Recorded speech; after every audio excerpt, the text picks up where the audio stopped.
A dynasty in motion, reshaping the sport's greatest tradition, channeling the legends of his line and surpassing them. 4 of the last 6 Derby winners carry his genes. A Golden Son, a Horse of the Year. Another chapter written beneath those iconic spires. Derby dreams fulfilled for the titans of our industry. From authentic to sovereignty, a legacy both real and supreme. Into mischief. In 3, 2, 1. Hello everybody, Mike Welsch coming to you from the balcony overlooking the paddock here at Del Mar with another edition of the Daily Racing Form Breeders' Cup Workout Report brought to you by the good folks at Spendthrift Farm, the home of 6-time general champion sire Into Mischief, whose 2 top horses here at the Breeders' Cup, both big favorites, both horses we saw out on the track this morning, Sovereignty for the Classic and Ted Nafi, who is now here for the Breeders' Cup Juvenile. And Sovereignty is the star of the show here, and he was the star of the show here this morning, obviously with his final Breeders' Cup workout scheduled. He came out, worked his usual time, 7 a.m. this morning, and those who maybe are coming out expecting to see a flashy bullet kind of a drill this morning from the Classic favorite might have been disappointed, but I know his connections, trainer Bill Mott and the rest of the team, were not. They got exactly what they were looking for. An easy half mile, 25:06, 49:83 was the final time on my watch. Went out 5/8 in 1:03.1. Was well in hand all the way around. Just a leg stretcher, maintenance drill. All the major work was done back at his home track at Saratoga before coming here. And like we've said, Sovereignty has had just a terrific week. He just looks like he's sitting on another huge effort in the Classic, and he is going to take some beating on Saturday as the favorite in the main event. Those who did come out expecting or hoping to see maybe a bullet-like work from a Bill Mott Breeders' Cup horse today were not disappointed, however, after Scylla came to the track after the renovation break. Scylla, who was pointing for the Distaff, just zipped right along, had Neil Pazanski on her as well.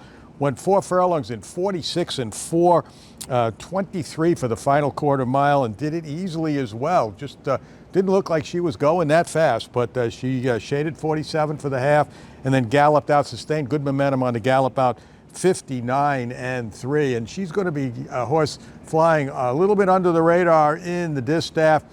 She's winless this year, but she is grade 1 placed a couple of times. She's going to be stretching out in distance for the Distaff, and off of this kind of explosive work today, you might see her outrun her odds on Saturday. One other worker this morning, also for the Distaff, was the Argentina-bred Sarawak Rim, who went 4 furlongs in 49-2. Did finish well, 24-1 final quarter, galloped out in 101-4 for trainer Ignacio Correas. Now, we mentioned Ted Nafi from Spendthrift Farm in the opening. He was here for the first time today. All the New York horses showed up today that had not been here prior to this morning. They all got in yesterday, including the entire contingent for trainer Todd Pletcher, as well as Chad Brown's horses as well.